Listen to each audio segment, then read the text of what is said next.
जमीन पर जंग होने की वजह से जमीन पूरी तरह तबाह हो गई थी। इसीलिए कुछ लोगों को चांद पर भेजा गया ताकि वहाँ पर जाकर वो लोग बाकी के इंसानों के लिए कॉलोनीज बना सके। और जब ये सारा काम हो गया, जिसके बाद इंसान जमीन को छोड़कर चांद पर जाकर रहने लगे। लेकिन चांद पर रहना इतना आसान नहीं था, क्योंकि वहाँ पर मेटियोर का तूफान आया करता था। तो इसीलिए इन्हें ये सारे फैसले बदलने पड़े। जिसके बाद इंसान ने चांद पर माइनिंग करना शुरू किया ताकि वो चांद पर जिंदगी गुजारने के आसान हल ढूंढ सके। तो बहुत से लोगों को माइनिंग के लिए रखा गया, जिन्हें माइनर्स कहा गया। और साथ ही यह असूल भी बनाया गया कि ये माइनर अपनी फैमिली के साथ ही चांद पर रहेंगे। अब हमें माइनर्स के बच्चे दिखाए जाते हैं जो कि इसी जगह यानी कि चांद पर पैदा हुए थे। वो सभी मिलकर स्पेस रोवर यानी कि जो गाड़ी चांद पर चल सकती थी उसे चुराने की कोशिश कर रहे थे। तभी वहाँ पर कोई आता है, जिससे डरकर सभी छुप गए थे। इन्हीं में एक बच्चा जिसका नाम कैलिब होता है, उसके हाथ में एक कैप्सूल था। उसके डैड भी एक माइनर थे जो कि काम करने के दौरान मारे गए। कैलिब को 3 दिन बाद ओमेगा पर भेजने का फैसला किया जाता है, जहाँ पर उसे किसी दूसरी फैमिली को गोद दे दिया जाएगा, जहाँ पर जिंदगी हर तरह से खुशहाल है। लोग बहुत मजे से जिंदगी गुजारते हैं। यहीं पर हमें ये बताया जाता है कि चांद पर से ओमेगा पर जाने के लिए तकरीबन 75 साल लगते हैं, जिसके दौरान सफर करने वाला इंसान क्रायो स्लीप एक चैम्बर में रहता है, जिससे उस इंसान की उम्र नहीं बढ़ती। जब वो चांद से ओमेगा पर पहुंचता है तो वो उतने ही साल का होता है। कैलिब इस बात को जानता था, उसे ओमेगा तक जाने में 75 साल लगेंगे। लेकिन कैलिब यहाँ से नहीं जाना चाहता था। वो जानता था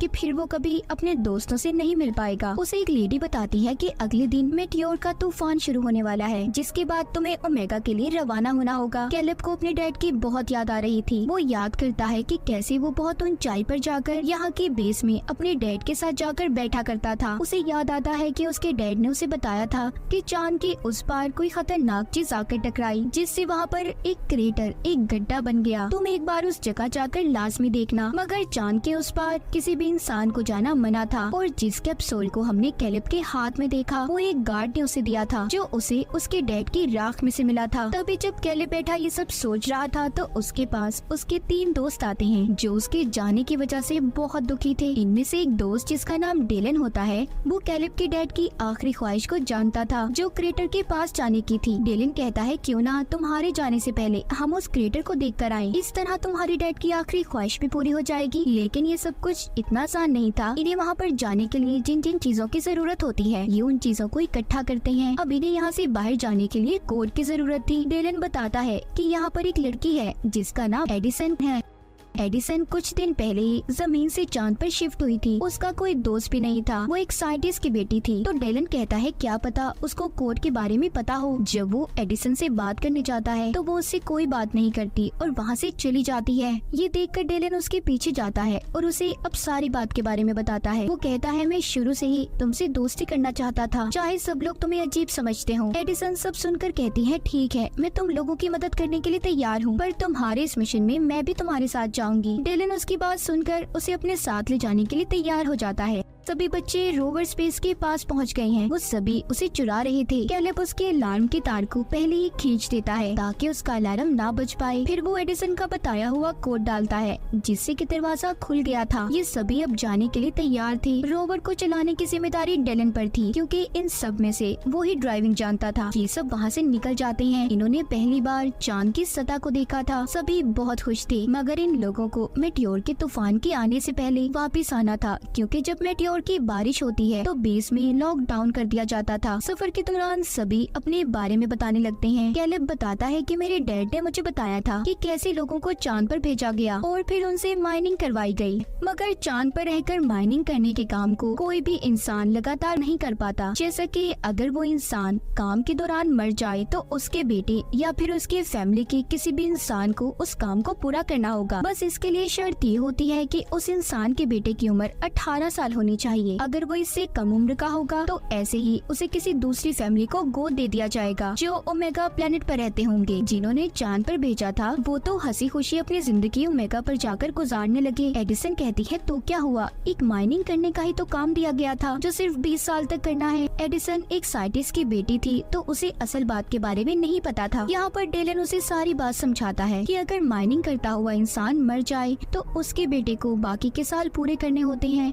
ये सुनकर एडिसन थोड़ा हैरान थी। अब आगे का रास्ता इन्हें पैदल चलकर तय करना था। सभी अपने अपने स्पेस सूट पहन लेते हैं। एडिसन का सूट इन सब में थोड़ा अलग था और अच्छा भी। खैर ये बाहर आते हैं जहाँ पर ग्रेविटेशनल फोर्स न होने की वजह से सभी बहुत ऊंची छलांगे लगा रहे थे। सभी यहाँ पर खेलने लगते हैं। एडिसन की नजर जब जमीन प्लेनेट पर पड़ती है तो थोड़ा उदास हो जाती है और जमीन पर अपने गुजरे पलों को याद करने लगी थी। जब एडिसन वापस आती है तो देखती है कैलेब, डेलन सभी एक ऑक्सीजन गैस के कंटेनर की मदद से स्पेस में ऊंचाई तक जा रहे थे। इन्होंने खुद को रोवर के साथ रस्सी से बांधा हुआ था ताकि ये स्पेस खला में दूर तक न जा पाए। एडिसन ये देखकर कहती है ये खतरनाक हो सकता है, ऐसा मत करो, मगर उसकी कोई बात भी नहीं सुनता। जब ये सब कुछ कैलेब का एक छोटा दोस्त करने लगता है तो झटका लगने की वजह से उसकी रस्सी टूट गई थी, जिस वजह से वो स्पेस खला में दूर चला गया था। ये सब देखकर कैलेब और उसके बाकी के दोस्त ऑक्सीजन सिलेंडर लेकर उसे बचाने की कोशिश करते हैं। सबने मुश्किल से अपने दोस्त को बचा लिया था, मगर इन सब में उनकी बहुत सारी ऑक्सीजन खत्म हो गई थी। इनके पास इतनी भी ऑक्सीजन नहीं बची थी कि ये क्रेटर तक पहुंच पाते। सब बुरी तरह से फंस चुके थे। तभी कैलेब को याद आता है कि उसके एक दोस्त ने बताया था कि इधर ही कहीं पर एक आउटपोस्ट है, क्या पता इन्हें उधर जाकर ऑक्सीजन मिल जाए। ये बात सुनकर कैलेब का दोस्त बोलता है कि मैं वहाँ पर नहीं जाऊँगा क्योंकि मेरे भाई ने मुझे बताया था कि उधर भूत रहते हैं। ये बात सुनकर डेलन उसका मजाक बनाने लगता है और इसी बात पर दोनों की आपस में लड़ाई हो गई थी। ये देखकर कैलेब जोर से चिल्लाता है और कहता है क्या जितना वक्त साथ रहने के लिए बचा है तुम ऐसे ही लड़कर उसे बर्बाद कर देना चाहते हो। इस बात को सुनकर दोनों ने दोबारा से दोस्ती कर ली थी। खैर ये उस आउटपोस्ट पर पहुंच जाते हैं जिधर बहुत अंधेरा था। उधर इन्हें इंसानों की परछाइयां भी नजर आती हैं, जिसे देखकर सभी डर गए थे। लाइट्स जलाने पर इन्हें पता चलता है कि वो कोई इंसान नहीं बल्कि पुतले थे और ये कोई आउटपोस्ट नहीं बल्कि एक ऐसे घर का मॉडल था कि अगर इंसान चांद पर रहते तो ऐसे घरों में रहा करते। खैर वहाँ पर इन्हें थोड़ा सा खाना और ऑक्सीजन मिल जाती है। रात भी हो गई थी, इसीलिए सभी तरह रात गुजारने का फैसला करते हैं। डेलन अपने बारे में एडिसन को बताता है कि मेरे डैड मुझे अकेला छोड़कर चले गए। एडिसन भी अपने बारे में बताने लगती है कि मेरे मॉम डैड की डाइवोर्स तलाक हो गई थी, जिसके बाद मेरी मॉम मेरे भाई को लेकर ओमेगा प्लेनेट पर चली गई। मैं बहुत अकेला महसूस करती हूँ। सब लोग सो गए थे मगर कैलेब और एडिसन अभी भी जाग रहे थे। कैलेब एडिसन से बातें करने लगता है।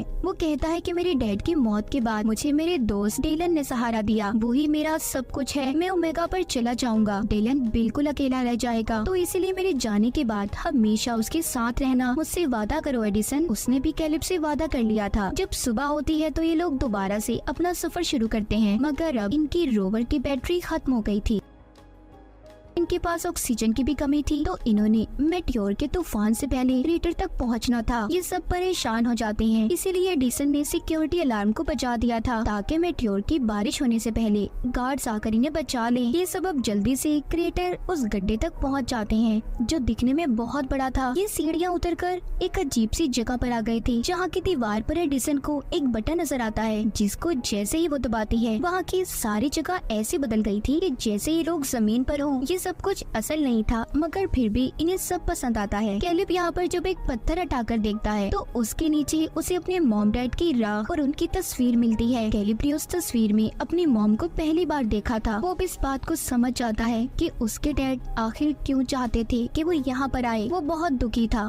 डेलन उसे कहता है कि अपनी जिंदगी के इस हसीन चांस को क्यों गंवा रहे हो। यहाँ पर हर इंसान यही चाहता है कि वो माइनिंग के 20 साल पूरा करने के बाद ओमेगा पर जाएगा, और वो बहुत कम लोग होते हैं। तुम्हारे डैड ने भी तो इसीलिए अपनी जान दे दी। यहाँ पर उसे ये बात पता चलती है कि उसके डैड ने जानबूझकर अपनी जान ली थी ताकि कैलेब को ओमेगा पर भेज दिया जाए, वो एक अच्छी जिंदगी गुजार सके, जिसके बारे में कैलेब के अलावा सब जानते थे। डेलन कहता है कि अपने डैड के गिफ्ट को लेने से इनकार मत करो, उन्होंने अपनी जिंदगी देकर तुम्हें ये तोहफा दिया है। तभी इनकी बातों के दौरान एक दोस्त की तबीयत खराब हो जाती है। ये सभी अब जल्दी से उसे लेकर अपनी रोवर तक पहुंचने की कोशिश करते हैं, मगर तभी मेटियोर का तूफान शुरू हो गया था। सभी खुद को बचाने की कोशिश कर रहे थे। एडिसन भी खुद को बचाते हुए इनसे अलग हो जाती है। वो जब किसी को नजर नहीं आती तो कैलेब और डेलन उसे बचाने जाते हैं। एडिसन के हेलमेट में दरार आ गई थी, इसीलिए वो बेहोश हो जाती है। कैलेब और डेलन एडिसन को बचाकर वापस ले आते हैं, मगर इसी बीच डेलन भी गिर जाता है, लेकिन उसे कैलिब ने बचा लिया था। सभी रोवर के अंदर आ जाते हैं, जिसकी खिड़कियां भी मेटियोर के तूफान की वजह से टूट गई थी। इनके पास ऑक्सीजन भी कम थी, तो इसीलिए ये जिंदा अब नहीं रह सकते थे। सभी उसी रोवर में बैठकर अपनी मौत का इंतजार करने लगते हैं। सब समझ गए थे कि अब वो नहीं बच पाएंगे, मगर इन्हें इस बात की खुशी थी कि सभी साथ मरेंगे, जिसके बाद सभी बेहोश हो गए थे। इस हादसे के बाद हमें कहानी कुछ वक्त आगे की दिखाई जाती है। हमें कैलिब दिखाया जाता है जो ओमेगा पर पहुंच चुका है। मतलब उस हादसे को 75 साल हो चुके थे। कैलिब क्रायो स्लीप में था, मगर अब वो जाग जाता है। चांद पर से ओमेगा पर जाने के लिए तकरीबन 75 साल लगते हैं, जिसके दौरान सफर करने वाला इंसान क्रायो स्लीप एक चैम्बर में रहता है, जिससे उस इंसान की उम्र नहीं बढ़ती। जब वो चांद से ओमेगा पर पहुंचता है तो वो उतने ही साल का होता है। उसे अपने दोस्तों के बारे में जानना था, तभी एक नर्स आकर उसे एक ऑडियो डिवाइस देती है, जिसमें उसके दोस्तों के मैसेजेस रिकॉर्ड थे। उसे पता चलता है कि उस दिन इन सभी को बचा लिया गया था। उसके दोस्त अपनी आधी से ज्यादा जिंदगी गुजार चुके हैं। जैसा कि एक दोस्त ने अपनी बेसबॉल टीम शुरू की और दूसरा दोस्त एडमिनिस्ट्रेटर बन गया, तो बाकी वादे के मुताबिक एडिसन ने डेलन से शादी कर ली थी। अपने दोस्तों की जिंदगी के बारे में जानकर, उनकी बढ़ती उम्र की आवाज को सुनकर कैलिब बहुत खुश होता है, मगर अभी भी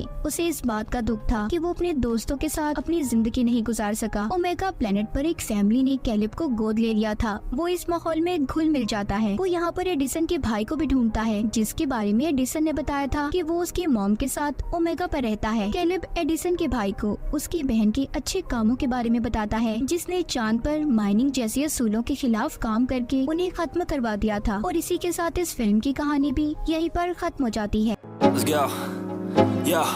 I'm like an addict, do I gotta have it. I ain't even playing, got a really bad habit. If it moves, gotta grab it. Fuse like a magnet, lose, won't have it till I'm doomed in a casket.